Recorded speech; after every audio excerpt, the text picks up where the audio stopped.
Donald Trump has filed his petition with the United States Supreme Court arguing that he's entitled to absolute presidential immunity for his conduct in trying to overthrow a free and fair election.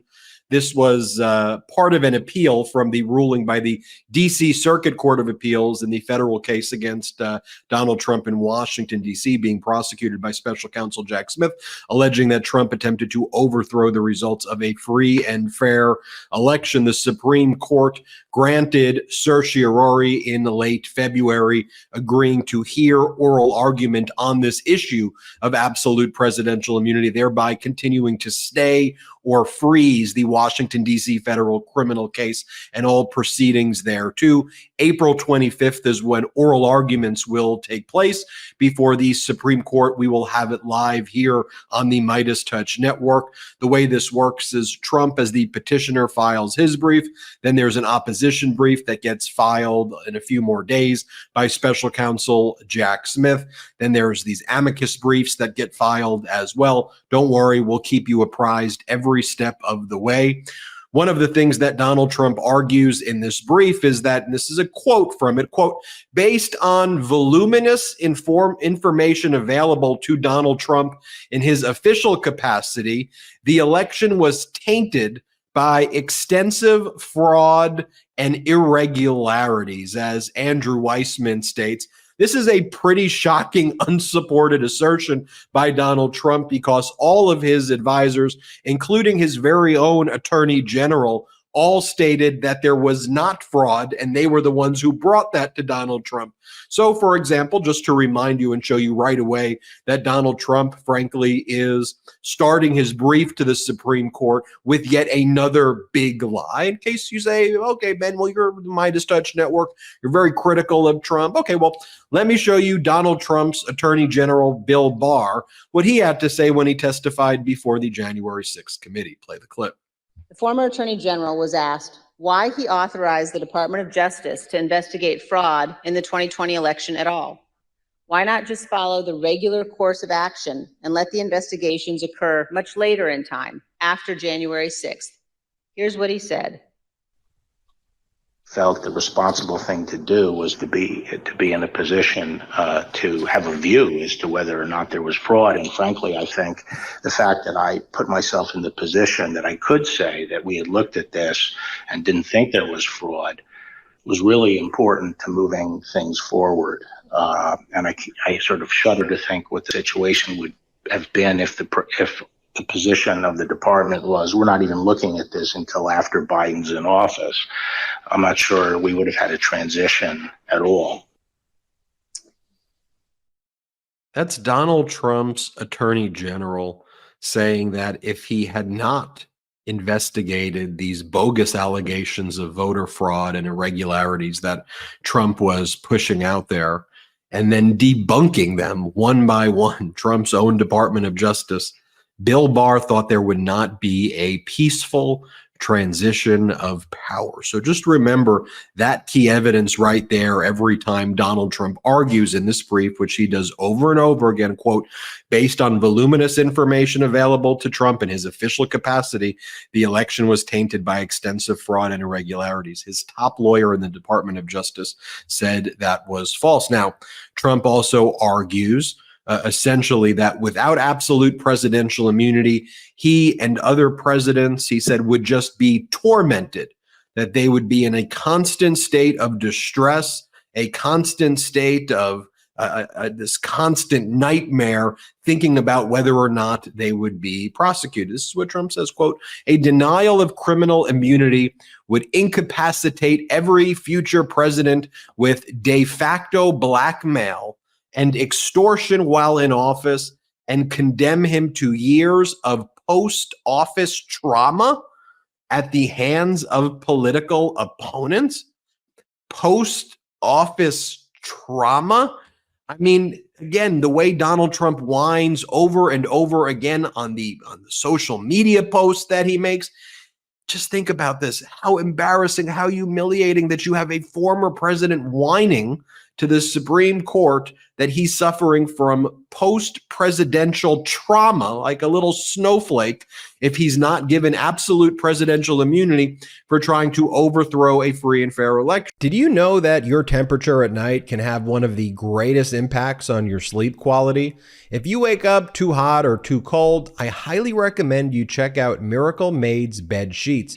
Inspired by NASA, Miracle Maid uses silver-infused fabrics and makes temperature-regulating bedding so you can sleep at the perfect temperature all night long. Using silver-infused fabrics inspired by NASA, Miracle Maid sheets are thermoregulating and designed to keep you at the perfect temperature all night long, so you get better sleep every night. These sheets are infused with silver that prevent up to 99.7% of bacterial growth, leaving them to stay cleaner and fresh 3 times longer than other sheets. No more gross odors. Miracle sheets are luxuriously comfortable without the high price tag of other luxury brands and feel as nice, if not nicer, than sheets used by some 5-star hotels.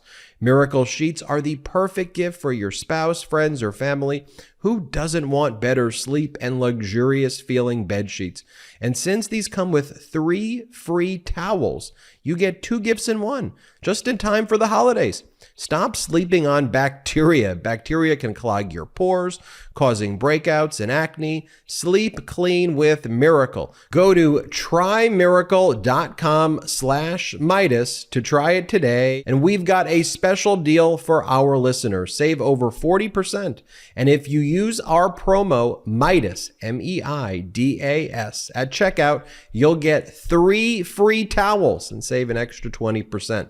Miracle is so confident in their product, it's backed with a 30-day money-back guarantee. So if you aren't 100% satisfied, you'll get a full refund. Upgrade your sleep with Miracle Made. Go to trymiracle.com/Meidas and use the code Meidas to claim your free 3-piece towel set and save over 40%. Again, that's trymiracle.com/Meidas, trymiracle.com/MEIDAS. And as Andrew Weissman and many others have commented, it's been working pretty well so far without immunity. And this is part of the destruction that Trump and the MAGA movement brings. And by the way, when Trump was asked at a recent press conference if he believes that he could order SEAL Team 6 when he was in office to kill his political opponents, he said that he believes that's the case. What are we even talking about here, people? Here, play that clip, Salty. Do you agree with your lawyers what they said on Tuesday, that you should not be prosecuted or could not be prosecuted if you ordered SEAL Team 6 to kill a political opponent? Well, you're talking about a totally different case, the immunity. I say this, on immunity, very simple. If a president of the United States does not have immunity, he'll be totally ineffective because he won't be able to do anything, because it will mean he'll be prosecuted, strongly prosecuted perhaps, as soon as he leaves office by the opposing party. You know, then the rest of this brief, I thought it was important that I just show you that clip, because the rest of Donald Trump's brief here is like a copy and paste job from all of the arguments that federal judge Tanya Chutkin previously rejected, that the DC Circuit Court of Appeals panel, which was made up of Democrats and a Republican, rejected and said, no, you don't get to have absolute presidential immunity from crimes that you commit. What are you talking about? I mean, just so you know, like you're thinking about, like, what's this doctrine even about? This concept of absolute presidential immunity? In a case called Nixon v. Fitzgerald, in a civil case, what the Supreme Court previously had held is that if conduct, even if it falls within the outer perimeter of a president's official responsibilities, in that case, it was Nixon wrongfully terminating and retaliating against an employee who worked at a high level in the federal government named Fitzgerald. And Fitzgerald sued Nixon, and the Supreme Court ruled that Nixon has immunity from lawsuits like that because hiring and firing people in the executive branch is within the province of the office, and therefore would be immune from civil lawsuits. You should be noted that there was a recent case which Donald Trump did not appeal, to the United States Supreme Court, which we've talked about a lot here on the MeidasTouch Network, called the Blassingame case. And that was a lawsuit filed by Capitol police officers and members of Congress against Donald Trump for personal injuries, a civil case for personal injuries based upon the January 6th insurrection that Donald Trump had caused. And what the DC Circuit said is that that conduct is outside of the outer perimeter because it actually did not involve any of Donald Trump's official acts or official responsibilities. It was part of his campaigning activities, and Donald Trump did not appeal that, but Trump lost that case.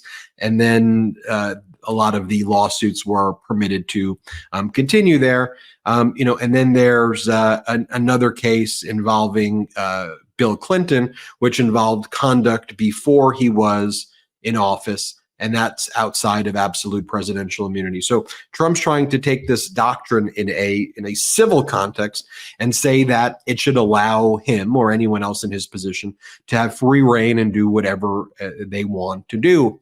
And as special counsel Jack Smith pointed out in his briefs before the DC Circuit Court of Appeals and before the federal court, under that interpretation, Donald Trump could sell nuclear secrets. Donald Trump could order the military to assassinate a political opponent. Donald Trump could engage in any crime that involves somehow what a president could technically do, order troops to do this, handle, classified information, have access to nuclear codes, and just say, well, this is like diplomacy. This is part of my official duties. And I think that special counsel Jack Smith was not taking those examples at random. And I think he was saying that these are things that if Donald Trump had not done, or he certainly thinks he's capable of doing and wants to do.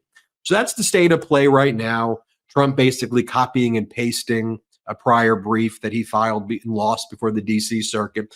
Oral arguments are April 25th. We now wait for special counsel Jack Smith's response. And I'd have to wager that he'll talk about what Bill Barr said and others said. And we will keep you posted each step of the way. Hit subscribe. We're on our way to 3 million subscribers here at the MeidasTouch Network, and have a wonderful day. Hey Meidas Mighty, love this report? Continue the conversation by following us on Instagram @MeidasTouch to keep up with the most important news of the day. What are you waiting for? Follow us now.